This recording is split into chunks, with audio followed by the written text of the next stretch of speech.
രണ്ടാം ദിനവും കലോത്സവം വിവിധ വേദികളിലായി പുരോഗമിക്കുകയാണ്. നിലവിൽ ഇന്നത്തെ മത്സരങ്ങളുടെ ഫലം വരുമ്പോൾ കണ്ണൂർ 277 പോയിന്റുമായി പട്ടികയിൽ ഒന്നാം സ്ഥാനത്താണ്. ലീഡ് ചെയ്തു നിന്ന കോഴിക്കോട് 270 പോയിന്റുമായി പട്ടികയിൽ നാലാം സ്ഥാനത്തേക്ക് പിന്തള്ളപ്പെട്ടു. 271 പോയിന്റുമായി തൃശ്ശൂരാണ് രണ്ടാം സ്ഥാനത്തും. കൊല്ലം 270 പോയിന്റുമായി മൂന്നാം സ്ഥാനത്തുമുണ്ട്. മനീഷ് പി ഉണ്ണി ചേരുന്നുണ്ട് വിവരങ്ങൾ നൽകാനായി. മനീഷ്, ആദ്യം കോഴിക്കോടായിരുന്നു ലീഡ് നിലയിൽ മുന്നിൽ നിന്നിരുന്നെങ്കിൽ ഇപ്പോൾ കണ്ണൂർ ആ സ്ഥാനം കൈയടക്കിയിരിക്കുകയാണ്. ഒപ്പം മത്സരങ്ങളും ഇന്ന് ഗ്ലാമർ ഇനങ്ങളാണ് പല വേദികളിലായിട്ട് നടക്കുന്നത്. മത്സരങ്ങളും പുരോഗമിക്കുന്നുണ്ട്. വിവരങ്ങൾ.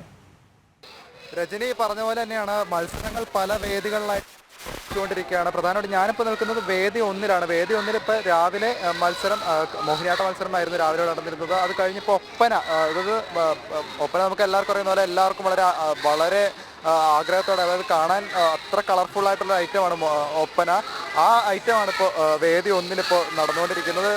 അല്പസമയം മുമ്പാണ് ഒപ്പന തുടങ്ങിയത്. ഏതായാലും നമ്മൾ പോയിന്റ് നിലയിലേക്കും കൂടെ ഒന്ന് നോക്കി വരാം. ആദ്യത്തെ 5 പോയിന്റ് നില നോക്കുകയാണെങ്കിൽ ഇന്നലത്തെ മത്സരം കഴിഞ്ഞതോടുകൂടി കോഴിക്കോട് ആധിപത്യം സ്ഥാപിച്ചിരുന്നിടത്തേക്ക് ഇന്ന് കണ്ണൂർ ആ സ്ഥാനത്തേക്ക് എത്തി. അതായത് പോയിന്റ് നില 277 എത്തിക്കൊണ്ടാണ് കണ്ണൂർ ആ സ്ഥാനത്തേക്ക് എത്തിയത്.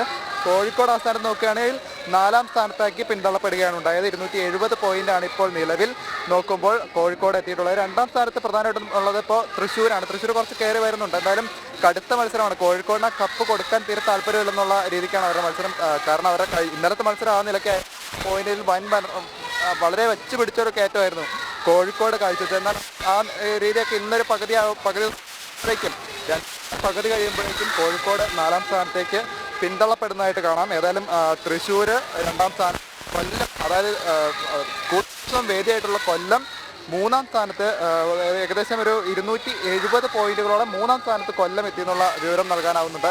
വിവിധ വേദികളിൽ ഇപ്പോൾ വൈകുന്നേരം ആകുന്നതോടുകൂടി തന്നെ നമുക്ക് കണ്ടാൽ അറിയാം നിരവധി ആളുകൾ ഇപ്പോൾ വേദി ഒന്നിലാണെങ്കിലും വിവിധ വേദികളിലായി എത്തി തുടങ്ങിയിട്ടുണ്ട്. പ്രധാനമായിട്ടും ഇന്ന് നല്ല അടിപൊളി മത്സരങ്ങളാണ് ഓരോ വേദികളിലും പുരോഗമിച്ചുകൊണ്ടിരിക്കുന്നത്. നാടകം ഒരു മത്സരമായി രാവിലെ മുതൽ മറ്റൊരു വേദിയിൽ പുരോഗമിക്കുന്നുണ്ടായിരുന്നു. നാടകത്തിനൊക്കെ ഒത്തിരി ആളുകൾ പങ്കെടുക്കാനായി അവിടെ എത്തിയിട്ടുണ്ടായിരുന്നു. ആ വേദികളിലൊക്കെ തന്നെ വൻ തിരക്കും അനുഭവപ്പെട്ടിരുന്നു. ഏതായാലും നമുക്കറിയാം, ഇപ്പോൾ നോക്കിയാൽ വൈകുന്നേരത്തോടു കൂടി കൊല്ലം ആകെ തന്നെ ഈ വേദി ഒന്നിലേക്ക് എത്തിയതുപോലെ അത്ര തിരക്കായി തുടങ്ങിയിട്ടുണ്ട്. ആളുകളൊക്കെ തന്നെ വളരെ സന്തോഷത്തോടെ ഒപ്പന മത്സരം കാണാനായി ഇപ്പോൾ വേദി ഒന്നിലേക്ക് എത്തുന്ന കാഴ്ചയാണ് ഇപ്പോൾ.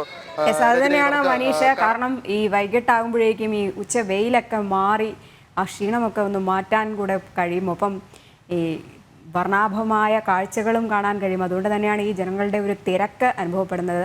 ഇപ്പോൾ ഈ കലയ്ക്ക് സംബന്ധിച്ചിടത്തോളം ചില കല്ലുകടികളൊക്കെ ഇന്ന് ഉണ്ടായിരുന്നു. ഈ നാടൻ പാട്ട് വേദിയിൽ ഈ ശബ്ദവിന്യാസം അതൊക്കെ ഉണ്ടായിരുന്നെങ്കിൽ അതൊക്കെ മാറിക്കിട്ടി. ഇപ്പോഴും പൊടി പൊടിക്കുക തന്നെയല്ലേ ഓരോ മത്സരങ്ങളും, അതുപോലെ തന്നെ വിദ്യാർത്ഥികളും. തീർച്ചയായും രജനി പറഞ്ഞ പോലെ തന്നെയാണ്, പൊട്ടിക്കുകയാണ്. കലോത്സവം എന്ന് പറഞ്ഞാൽ ഈ ഒരു വൈബ് അത് ഇവിടെ നിന്ന് നിൽക്കുമ്പോൾ ഈ കുട്ടികളുടെയൊക്കെ ഒരു വൈബ് നമ്മളിലേക്കും കൂടെ എത്തുന്നതായിട്ട് നമുക്ക് കാണാം. കാരണം അവർ ആ എനർജിയിൽ ഡാൻസ് ചെയ്തുകൊണ്ടിരിക്കുമ്പോൾ ആ എനർജി നമ്മളിലേക്കും കൂടെ എത്തുകയാണ്. കാരണം നമ്മൾ ഇടവേളകളില്ലാതെ നിരന്തരമായി അവരുടെ ഒപ്പം അവരുടെ ആ താളത്തിൽ തന്നെ നിൽക്കുന്നതാണ് നമുക്കിപ്പോൾ ഇവിടെ. എനിക്കിപ്പോൾ അങ്ങനെയാണ് ഫീൽ ചെയ്യുന്നത്. നമ്മൾ അവരുടെ ഒരു എനർജിയിൽ നമ്മളിപ്പോൾ ഇവിടെ നിൽക്കുകയാണ്. കാരണം ഒപ്പന എന്നൊക്കെ പറയാൻ നമുക്ക് അവരുടെ സ്റ്റെപ്സൊക്കെ അറിയാം. ആ കൈകൊട്ടലിലും ഓരോ കൈകൊട്ടലിലും ആ ഒരു എനർജി ഉണ്ടെങ്കിൽ മാത്രമേ അവർക്ക് എ ഗ്രേഡിലേക്ക് എത്താൻ കഴിയൂ. അതുകൊണ്ട് തന്നെ ഒപ്പന മത്സരത്തിൽ വൻ പ്രകടനമാണ് ഇപ്പോൾ വേദി ഒന്നിൽ കാഴ്ചവെച്ചുകൊണ്ടിരിക്കുന്നത്. പ്രധാനമായിട്ടും ഓരോ മോഹിനിയാട്ട മത്സരം ഇന്ന് വേദി ഒന്നിലുണ്ടായിരുന്നത് തന്നെ അവരൊക്കെ തന്നെ മത്സരം കഴിഞ്ഞ് അവരുടെ ഒരു ഗ്രേഡൊക്കെ എത്രയാണെന്ന് അറിയാനുള്ളൊരു വെയിറ്റിംഗ് ഉണ്ട്. അവരുടെ ഒരു മുഖത്തൊരു ആശങ്ക നമുക്ക് കാണാനാവുന്നുണ്ട്. പ്രധാനമായിട്ടും മത്സരം കഴിഞ്ഞ് അവരൊന്ന് കൊല്ലം വേദി ഒന്ന് ചുറ്റി കണ്ടുകൊണ്ടിരിക്കുകയാണ്.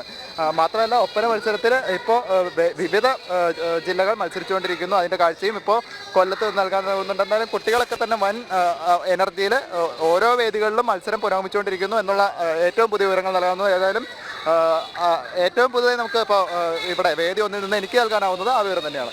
ശരി, എന്തായാലും കലോത്സവം പൊടിപൊടിക്കുക തന്നെയാണ്. രണ്ടാം ദിനം കണ്ണൂരാണ് മുന്നിട്ട് നിൽക്കുന്നത്.